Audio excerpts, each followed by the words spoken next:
My name's Nicky, and I was born in Ukraine. My biological parents were alcoholics. I would run away from home because of the physical abuse. I started living on the streets. It was difficult going back and forth to my parents' house and the streets. I would think they would change. They never changed. Living on the streets, I had to eat things out of garbage cans just to survive.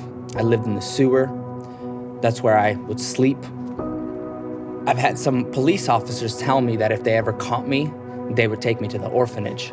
And by the age of 9, that finally happened, and they did. I loved being in the orphanage. It was incredible because I did have a sense of belonging and family, but at the same time, it wasn't my own. In the orphanage, we never received any sorts of gifts. There's a lot of us. There's like 400 to 500 kids in the orphanage. So we never had any kind of personal connection with anyone. The day I received an Operation Christmas Child gift, I saw all these green and red boxes and my heart was jumping with excitement. I was overwhelmed with joy.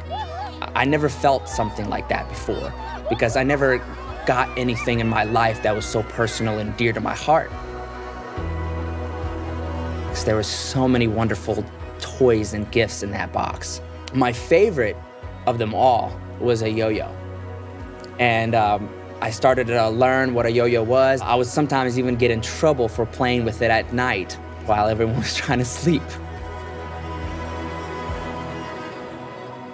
I was a part of an organization called Emmanuel. They brought our orphanage choir to America. My adoptive parents hosted me.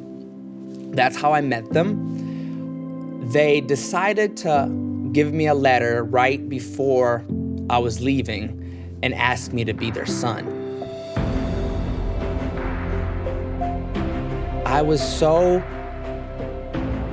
lost to think, why me? Why was I the one picked out of all these kids? Why me? And if it wasn't for my adoptive parents listening to God's word and following in his footsteps and taking action, I wouldn't be here today. Before I received the shoebox, I never knew Jesus Christ. I never had a relationship with him. At the time, I didn't understand how much it really meant to me. But years after that, when I came to America and I packed shoeboxes myself for children just like me, I knew that with a simple act of kindness and a simple shoebox, a lot of hearts can be changed and brought to Jesus.